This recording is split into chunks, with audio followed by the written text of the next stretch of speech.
All Blacks and Pumas Rugby Championship Round number 4. It's the rematch from last week. Last week was a pretty hefty defeat for the Argentinian guys, 39 points to nil.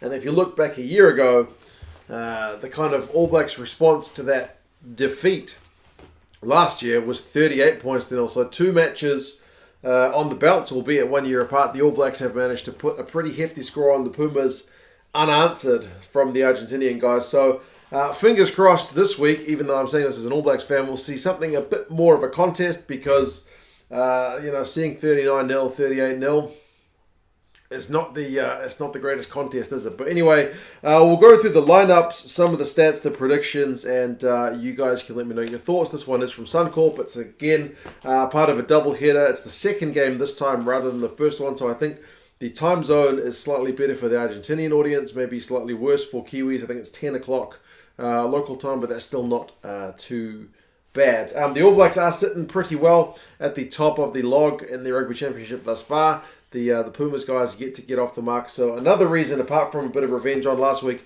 for them to kind of get back up for this one. They have had to make quite a few changes, unfortunately, the Pumas, some of them injury enforced. They've seen Gigena, though, retain his spot at loosehead, Montoya and Medrano. That's the front row. It's the same front row as last week. Gigena, I think, was doubtful with an injury during the week, but he's managed to come through. Be interesting to see if he's 100%, because I think he played about an hour last week, so if he can get the same minutes this week, it'll be a bit of a feat, seeing as he was injured. Alemanno moves over from 5 to 4 to make way for Lavanini, who comes in the place of Petty. Petty drops to the bench, so it's usually, in recent times, those 3 guys, Alemanno, Lavanini and Petty. Generally, those 3 guys kind of rotate through, and we've seen the same here. So maybe they're going to get a bit more beef with Lavanini in the starting lineup, but maybe slightly less threat at lineout time because it was Petty who managed to pinch 2 of the All Blacks lineouts early. González, Kremer and Matera make up a rejigged back 3. Bruni is injured, unfortunately. He was kept pretty quiet last week, to be fair, but he's injured, so his absence means Matera has to switch to number 8. González comes in at 6, and Kremer retains his spot at 7. González, though, the lesser name of the 3 guys, has been pretty industrious with his work so far, so I've been pretty impressed. I don't think he's got a heck of a lot of caps, so kind of good to see him come in. Bertranou and Carreras is the 19 combo. Now, Carreras, goodness gracious me, I only really know him as a winger, maybe fullback. Apparently, he played a lot of youth level at number 10, so this is not a shocking starting position for him to be at number 10. But I think last year he played maybe 17 minutes at 10. So he's not had a heck of a lot of time at test level at number 10. And he's about to take on the All Blacks. So it's a trial by fire for Santiago Carreras. I wish him all the best. It is a perplexing decision when you've got Domingo Miotti riding the pine. And he's played he played for the Juarez, he's played for the Pumas at number 10, he played for the Force, he is a specialist 10. So I kind of fail to understand, maybe Miotti's got a knock, maybe there's something about his game that they reckon they'll get more out of Carreras, maybe Carreras' pace has got him over the line. Anybody who's seen the interview with Ledesma, please let us know what the logic was there, but as I said, Carreras has played 10 at youth level, but this is a hell of a test to go in against the All Blacks. Bertranou continues on from last week. He had 29 tackles last week for a 9, so he had a very busy outing. I think he was the Pumas man of the match from their fans, but again, a match that there was not that much to cheer about. A halfback who made a ton of tackles was the kind of bright spot. Chocobares is at 12, Cinti is at 13, so that's a new midfield.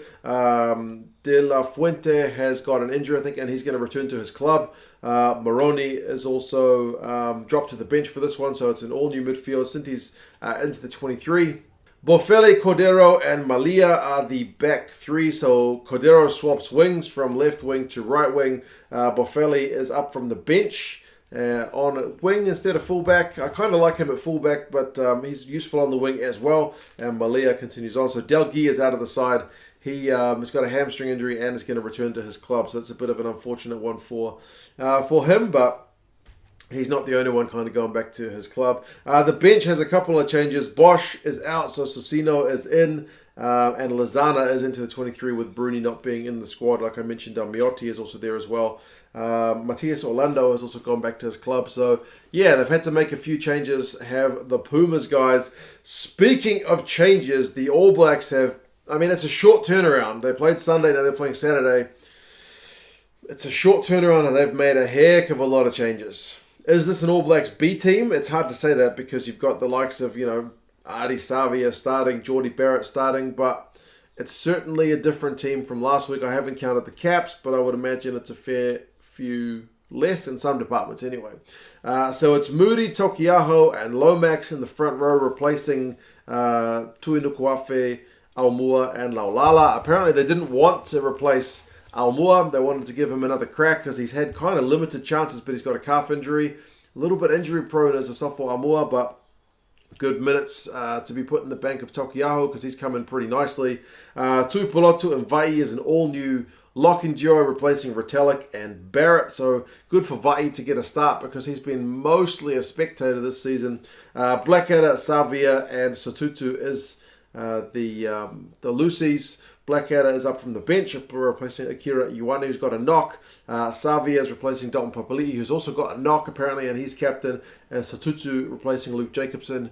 Sotutu's getting his first game, I think, for ages. So, going to be good to see him have a crack. Jacobson was good last week. So, Sotutu's got a bit of pressure on him to perform. And likewise, the fact that we know the All Blacks prefer Savia at 8. They like Sam Cane at 7 when he's fit, so it's a bit of a mission impossible for the number 8s, but Sotutu's got a crack, so man, all he can do is put his hand up. TJ Perenara and Damian McKenzie is an all-new 19 combo. TJ played last week, but not partnering D-Mac. He was partnering Beauden Barrett, so the All Black selectors have kind of said they see Damian as the third choice number 10, so he gets a start. He's not had, I think, maybe one start previously at number 10 for the All Blacks, so it's a bit of pressure on him. But again, if he is going to be that third choice guy, he does need to run a few games to kind of settle in. Tupaia also gets some minutes alongside Rico Ioane, so it's one change in the halves and then one change in the midfield. Havili is out of the 23 this week. Bridge continues on the left wing. Will Jordan's in for Severis on the right, and Jordie Barrett continues on at fullback. You've got Taylor, Bauer, and Tuungafasi front row replacements. Scott Barrett's on the bench. Jacobson, Christie, Beauden Barrett, and Braden Enor is back in as well. Speaking of guys who kind of get injuries from time to time. So, yeah, big kind of changes on both sides. Both sides have got guys who we hardly ever see start a test match at number 10. So it's going to be Carreras up against D-Mac. It should be an interesting one to see which guy gets the better of things. Based on last week, you'd say D-Mac's got a big old advantage with the way his team performed. But as I said, fingers crossed the Argentinian guys can push things a bit closer. In terms of the stats, like you look at the run meters, man, the All Blacks tore it up last week. Remember, they had all the ball. That's so much ball. They had 786 run meters, which is a huge number. Like, it's easily more than the Wallabies and Springboks clocked up in their game combined. The All Blacks had the running of the game. So you might think it was kind of easy. The Pumas guys had 204. But one key number here is to look at how many carries did the All Blacks have to make to get these run meters. And it was a lot. So they still only averaged 3.2 meters per carry. When against the Wallabies, they were getting like nigh on 7. So they're almost half. So the All Blacks were clocking up the run meters, but they really had to work for it. So despite the fact they shipped 39 points, the Argentinian defense was solid for large periods. It was solid and solid and solid until it cracked. So it wasn't just kind of easy run-in tries. But likewise, the Pumas guys, only 204 run meters. They averaged 2.4 meters per carry. Remember, the magic number's like 4. Anything above 4 is good. The fact they're at 2.4 is pretty bad and speaks to the All Blacks' defense. Even against South Africa, also another side renowned for kind of being pretty defensively strong and keeping the Pumas pretty quiet in their two matches. The Pumas guys averaged 3.1 meters per carry against the box. So for the All Blacks' defense to keep them to 2.4 is huge. So the All Blacks' defense is massive. And Fozzie talked it up as well. The fact that was he more happy about the 39 or was he more happy about the 0? He said the nil, and kind of rightly so, man. It's a heck of a performance. That being said, individuals, like you looked at Beauden Barrett, and, sure enough, they kind of controlled the game with a wee bit of kicking. Bodie kicked 10 times in that game compared to TJ's 2, so they weren't kicking a lot off 9. TJ was taking the ball to the line from time to time as well. Compared to the Argentinian guys who kicked a fair bit, they kicked as much as the All Blacks, 24 kicks each, despite the fact that the All Blacks guys had 60-odd% possession. Different kind of kicking. The Argentinian guys having to kick to kind of get some territory, get out of jail. But Bodie, man, took the ball to the line really well, averaged 5.8 meters a carry. Remember, the side overall was 3.2. Bodie was 5.8. So Bodie was really finding those kind of gaps that we know he is able to find as a really quick 10. So maybe that's something we'll see from DMAC in this one. We need to see more offensively from the Pumas this week. Admittedly, the All Blacks defense is really rock solid, but they've made a heap of changes, as have the Pumas. The Pumas need to show us a bit more, I think, and maybe try to take advantage of the All Blacks changes, but it's hard because the Pumas have made a heap of changes themselves. So yeah, it's going to be tricky. Last 5 I mentioned is 4-1, with the last 2 games being pretty big victories, almost 40 points to the All Blacks in each game to nil.